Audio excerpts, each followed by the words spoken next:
Hello everyone, Shivani Rajput arts में आपका स्वागत है। मैं हूं शिवानी राजपूत जो आपको बताती है आपकी सिंपल चीजों को और भी ज्यादा सिंपल वे में देखने के तरीके। जी हाँ, इसी के चलते आज इस वीडियो में हम देखेंगे कि हम एक भालू को कैसे ड्रॉ करते हैं। दोस्तों, भालू ड्रॉ करना सिंपल तरीका है, लेकिन उससे भी ज्यादा सिंपल तरीका है जो मैं आपको बताऊंगी। आई होप कि आप ये वीडियो बिना स्किप किए ध्यान से देखेंगे, क्योंकि मैंने उसमें थोड़ी सी फास्टिंग और कर दी है। तो आई होप कि आपको उसे फास्ट करने की जरूरत नहीं है या फिर स्किप करने की जरूरत नहीं है। तो देखिए कि क्या करते हैं आज हम। सो गाइस, यहाँ मैंने एक भालू का रेफरेंस इमेज लिया है और इसमें से हम इस बड़े भालू को ड्रॉ करेंगे। बच्चों को अभी हम नहीं लेंगे क्योंकि हमें एक ही चीज़ को ड्रॉ करना है, एक ही सब्जेक्ट को ड्रॉ करना है सबसे पहले। और सेम साइज़ में हमने एक प्रिंटिंग पेपर लिया है, क्योंकि मैंने पहले भी बताया कि पेपर हमारे लिए मायने नहीं रखता है, मायने रखती है हमारी ड्राइंग। तो पहले इसके लिए हम यहाँ पर सिंपल लाइंस को ड्रॉ कर रहे हैं। सिंपल लाइंस से गाइस हमें ये फ़ायदा हो जाता है कि जब हम अब अपने ड्राइंग पेपर पर अपनी ड्राइंग को करेंगे या फिर सिंपल लाइंस को ड्रॉ करेंगे, तो इससे हमें प्रैक्टिस पहले ही हो गई है, क्योंकि हमने रेफरेंस इमेज पर पहले प्रैक्टिस की है अपने पेन से। और सेम टेक्निक को हम अप्लाई कर रहे हैं अपने ड्राइंग पेपर पर, तो इससे हमें ये आसानी हो रही है, क्योंकि आपने सुना होगा practice makes a man perfect. So that's why we have to do practice again and again. और सेम यही प्रोसेस करने के बाद हम पाते हैं कि हमारी चीज़ें और भी ज़्यादा बेहतर बन पा रही हैं। आपने अक्सर सुना होगा कि लोग ट्रेसिंग पेपर का यूज़ करके भी ड्राइंग को करते हैं, और ट्रेसिंग पेपर से तो जल्दी करने के लिए करते हैं, लेकिन हम ये प्रोसेस जो पहले रेफरेंस इमेज पर है और आफ्टर दैट ड्राइंग पेपर पर है, तो इनसे हमें ये फ़ायदा है कि हमारी थोड़ी सी प्रैक्टिस हो पाती है और इसी के साथ साथ सेम साइज़ को डिफ़ाइन करने में हमें आसानी रहती है। और इसके बाद फिर हम ड्रॉ करते हैं अपने हिस्सों को, जो भी प्रोपोर्शंस उनके होते हैं उनको हम उन्हीं सिंपल लाइंस में से डिवाइड कर पाते हैं। बहुत आसानी रहती है करने में। तो इसीलिए मैं आपको बताती हूँ कि इस तरह से हम बहुत ही आसानी से लाइंस को ड्रॉ कर सकते हैं।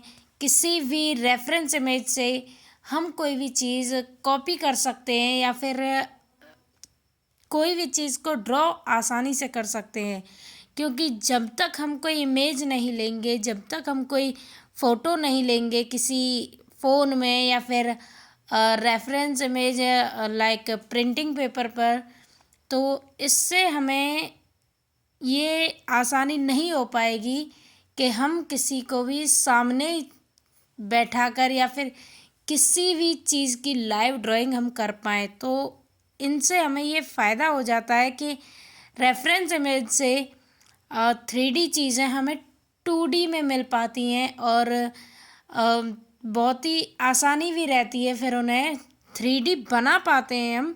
लेकिन 2D को हम और भी ज़्यादा आसानी से कर पाते हैं। तो पहले हम 2D की प्रैक्टिस को 3D में जब करने की कोशिश करते हैं तो और भी बेहतर हो पाते हैं रिजल्ट्स, और इसी के साथ साथ प्रैक्टिस अच्छी बनती है। आफ्टर दैट जब हम अपने सामने की किसी चीज़ को बनाने की कोशिश करते हैं तो और उसमें आसानी हो जाती है।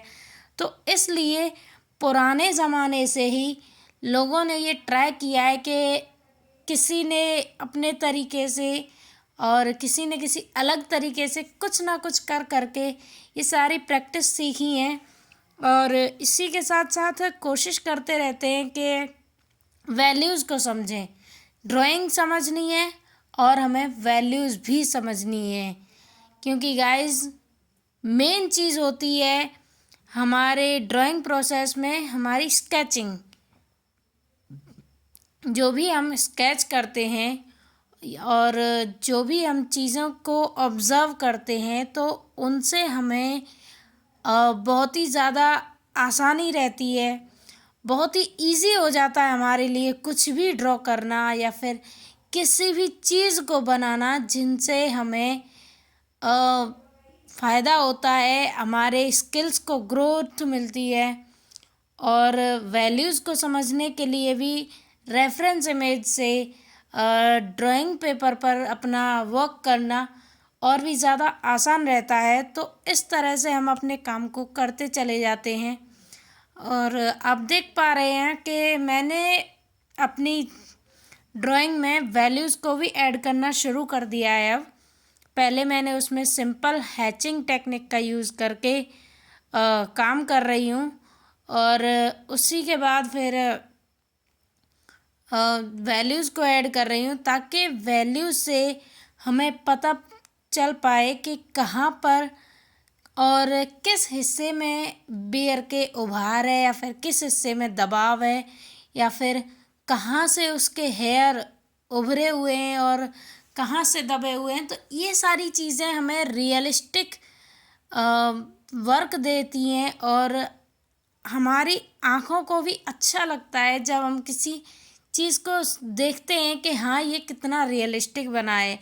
और जब रियलिस्टिक वर्क को आप देखते हैं, आपने अक्सर नोटिस किया होगा कि जब रियलिस्टिक वर्क को देखते हैं तो बहुत ही मुश्किल हो पाता है कि हम उसे डिफ़ाइन कर पाएँ कि ये रियलिस्टिक आर्ट है या फिर कोई असल में कोई चीज़ है। तो ये सारी चीज़ें बहुत ही मुश्किल से मिल पाती हैं। सो आई होप आपको ये वीडियो अच्छी लगी होगी। So thank you.